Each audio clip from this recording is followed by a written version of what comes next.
Good evening, gentlemen. It seems we got a new knife, and apparently it can make ice sculptures. I feel like Sub-Zero from Mortal Kombat, and Scorpion is my bitch. And I cannot do that impression at all. I cannot do that impression. But anyway, hey guys, what's up? So what's the deal here? Today we're going to be talking about the new Spycicle, which is the new knife from the what's it called? The Australian Christmas update, I guess. I don't really know what it's called. It's a Christmas update. It's Christmas themed, so I'm gonna call it the Christmas update. But yeah, basically it's a new knife that how it works is that when you're hit with fire, um, if you switch to it, or if you're currently holding it, it puts out flames and makes you immune to fire damage and afterburn, being put on fire for like 2 whole seconds. So not only do you have the benefit of not being put on fire like what the pyro has, but you don't take any flame damage at all. Like flares, flamethrower, none of that does like anything to you. You literally do not take any damage from flames at all for 2 whole seconds. And it also has silent kills of the eternal reward, but you can disguise, so you can get the benefit of, you know, get the benefit of silent kills and not, have to worry about, getting a disguise first before you can go and wreak havoc. Um, Another thing about it is that whoever you kill, they become frozen, like they become like literally ice sculptures, as you'll see here in the video. And um, as another downside, you when you take damage and you know the 2 second immunity to fire starts, you lose your knife for like 15 seconds, which is why you had that knife meter there. Um, as far as my opinions go on the knife, I've had plenty of time to use it, and I have to say I'm kinda on both sides here, I guess, so far. Hold on. I gotta text a friend. In the meantime, enjoying the ambassador. Like, I do a few nice shots here, but I eventually get killed by this sniper because I take too long to get him. He was waved to charge up a shot and eventually like pegs me in the leg or something. It gets by, but he retreats and he has dead ringers, so I kind of wasted it. Didn't really pan out too well. But yeah, I'm gonna switch revolvers here. Not really because I have to. I just felt like doing something different tonight because I spent like this is actually I spent time playing with Stabby, and this is the second map we played, which is we played on Badwater first, and we played Upward, and I was just having fun with him, and I don't know, I just felt like doing something different. And I don't really use Electron J that much. I'm trying to get used to it because it really is a good weapon. I just I don't think people give enough credit. It just appeals to a different style of players, and it really just depends on what your personal taste is. It's like vanilla, chocolate, strawberry. I guess some people like chocolate, some people like strawberry. If I had to describe if I had to describe the Electron J, I would say it's probably like strawberry. Because I think for me the ambassador is French vanilla, the revolver is chocolate, the Electron J is strawberry, and I would say the enforcer is like, I don't know what the fuck the enforcer is. I really have no idea, but it's pretty ridiculous, its current state. But yeah, as you see here, like when I stab them, they become like completely like ice, and it's a pretty interesting downside because it kind of functions as it kind of balances out the fact that you have silent kills like the Eternal Reward. But unlike the Eternal Reward where the body completely disappears and there's like no trace left behind, people can see those sculptures and they know what kind of knife you're using and they know that there's a spy nearby. So I can kind of see where, it makes sense, but the fact that it doesn't show your kill icons when you kill people, it seems a bit much to me. I don't know. It seems like a lot of power to give this knife. But I guess I just gotta give it more time. I mean, normally I would like really just jump and be like, "Oh, this weapon's overpowered," but then there's shit like that where when you lose your knife and you can't stab anyone and it ruins like a perfectly good overhead stab or a corner stab or whatever, Or like you're about to do a stab and step an engineer, and the pyro just hits you with a particle of flames, and you lose your knife, and you get killed by the sentry gun. So I can definitely see where the downside of the ice sculptures and the losing your knife for 15 seconds can really be a hindrance. I can kind of see where people, they think it's somewhat balanced, but I don't know. It just seems like it's a bit too much power. I don't know why. I just don't feel comfortable with it right now. Maybe in time when I gotten used to it and people feel like adapted to it, maybe I'll be a little more, you know, not really as freaking out about it that much. But right now, it just seems kind of sketchy. Maybe it's because of the people, a lot of people using the Dead Ringer, and yeah, he'll get me a few times in this game. I think he either realized, now I was, an admin for electronic espionage, or that was the guy from YouTube, or I don't know. But he was picking on me quite a bit in this round. I don't know why. It could be just because I'm a spy. He wants to kill me, but I don't know. Like he was kind of picking on me on Badwater, and he was kind of picking on me here and upwards. So I don't know. This I don't get. I'm literally by the cart, undisguised, all that, and we lose I still managed to cap it. I think it's because the medic Ubered me, and it didn't count as me being on the cart. So I don't know, but I just don't see how we didn't win it right there. But yeah, I was trying to get rid of their teleporter. Didn't really work out, so I'm just gonna try to heckle them for a little bit. And this is one of the reasons why I like the Electron J, because if you're using the Dead Ringer, being able to heckle people with the Electron J and the Dead Ringer combo really does pay off, and it can be pretty interesting to say the least. With the other watches, it kind of doesn't really work, but it is pretty nice to kind of be able to restore a cloak from like across the map and just like 2 or 3 shots people barely notice. It's pretty useful. So yeah, it's okay. I really do think this gun's underrated. It's just kind of like adjusting to it, I suppose. The big earner, I suppose, could grow on me too, but I just don't like that downside. I just really don't like it because the kunai, at least it makes sense. You lose health and get health back with the big earner. You get cloak back, but you lose health. It doesn't really add up to me. It doesn't really seem traditional to what we've seen from Valve. So I don't know.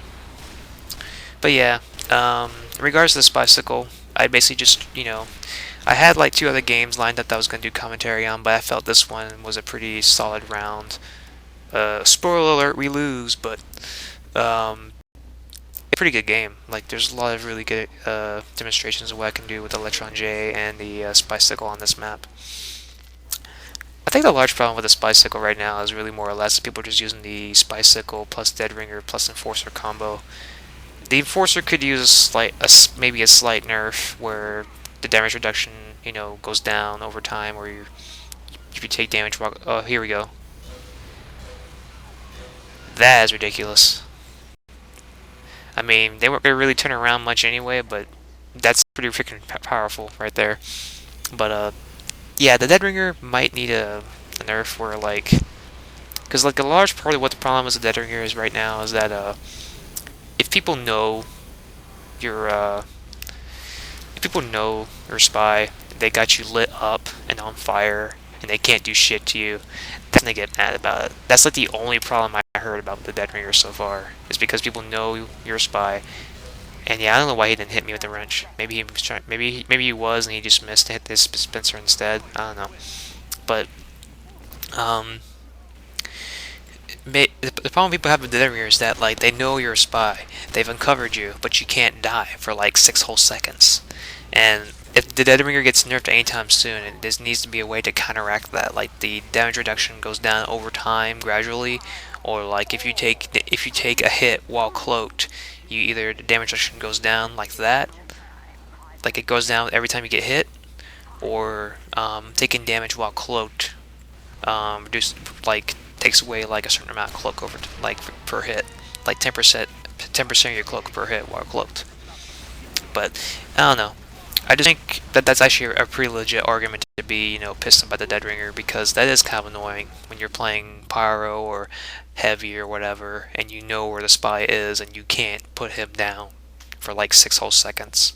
It's pretty obnoxious to say the least. So, but it's not that big of a deal to me. I mean, I've gotten to the point now where I don't use the dead ringer nearly as much. The only reason I use it in this game is because it works for this map.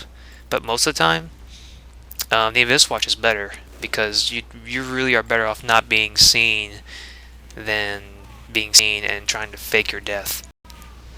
Like you're really just you're better off just being cloaked and not being detected at all until it's too late. I think someone else said that. I think it was Wing or maybe it was Star. I don't know who it is, but someone else said that, and I kind of agree with that. That's one of the reasons why I do think the Dead Ringer is somewhat okay in its current state, because people have figured out a ton of ways to counter Dead Ringer nowadays, and it really is just better off to just not be seen. So, really, the only thing that's unbalanced right now is the Enforcer. I really can't see anyone trying to defend that needs to be there. I haven't really seen a solid argument as to why there is no downside with the Dead Ringer, and why it has like so much firepower in exchange for like virtually nothing. I think my suggestion a while back was to make it like honor bound, like the Satoshi, where like when it's out, you cannot cloak until you made a kill or you change your weapon to something else. And I think that would actually balance it out pretty well because, well, if you're the main problem I see with the Dead Ringer and the Enforcer in particular is people are like will like pelt people with shots, and if they get like, oh no, I'm gonna die, they feign. No, if you fight someone, you should finish what you start. You should be able to run away like that. And if you're gonna have that much firepower, I think that's a pretty fair trade-off in my opinion. That you have to finish what you start. I mean, it is the Man of Honor set. And if you have honor, you might as well finish a fight that you started. I mean, I know Spy is supposed to be like a sneaky kind of guy, and people think it's a cowardly thing, but I fucking go balls to the wall when I play Spy. I will fucking shoot anything that moves. So I think if in that regard, if the Enforcer kind of encouraged that kind of play style and not encourage you to stand up and fight for yourself instead of running, I kind of be a little bit more okay with it in that regard. It'd be a lot more. It'd be a lot more fair, I think. But enough about the Enforcer and Dead Ringer and all that. Today is at the Spycicle, and as you can see here, like right there, I just lost my knife, so I can't do shit to anyone. So I'm just gonna try to hide out for a bit and find a new position. Unfortunately, I ran into the Spyro, so yeah, I'm pretty much done. Hooray, crits! Fuck crits.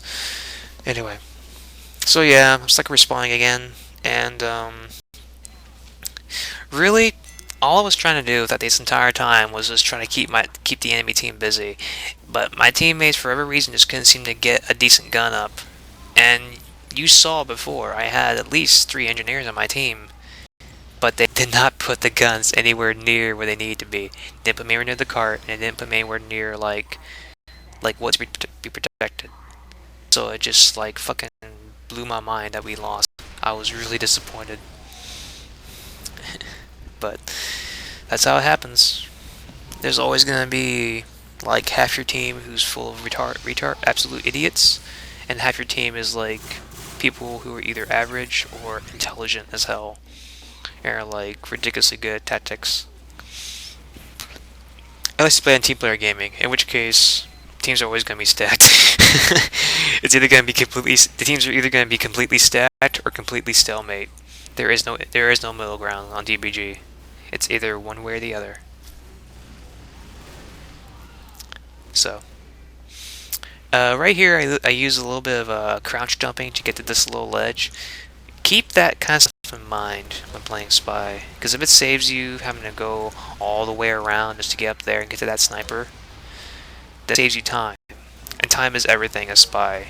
Time is everything when you need to get into the right position to get a stab. I was just trying to peg this medic with the Electron Jig. I knew it wasn't going to kill him like outright, but I wanted to peg him as much as I can in the hope that my teammates would finish him off. I get hit by Zeta, but that's just Zeta. She hates me when I'm Spy. But yeah, so I'm stuck in respawn again, waiting to get back up.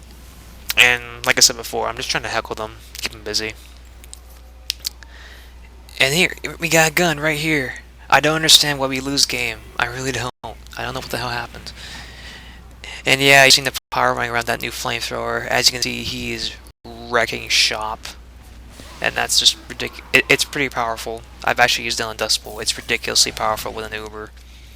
15 seconds of crit, flames, plus an Uber charge equals absolute destruction of everything within that area. It is the definition of a trench broom.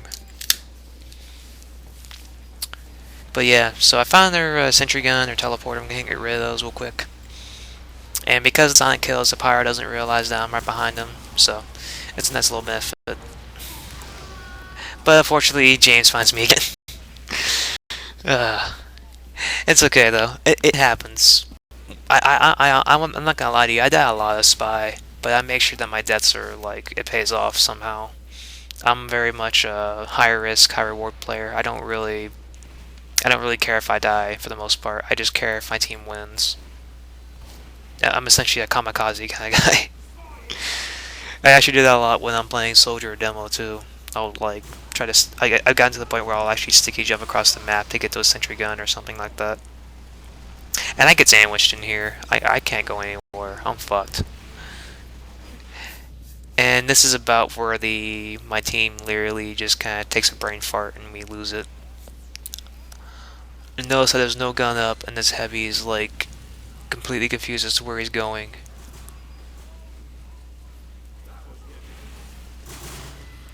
Fucking free to play people, man. I swear to God. No, I'm kidding.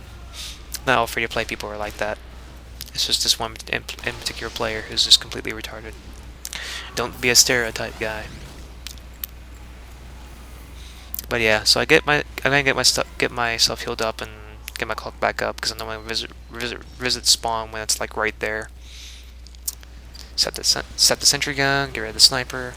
I was gonna try to go for the medic, but they already popped Ubers, so let's try to go for this one over here to the left. But I see it by there, and I get hit with the pyro and lose my life. And yeah, it's Zeta. I figured as much. And that about wraps it up.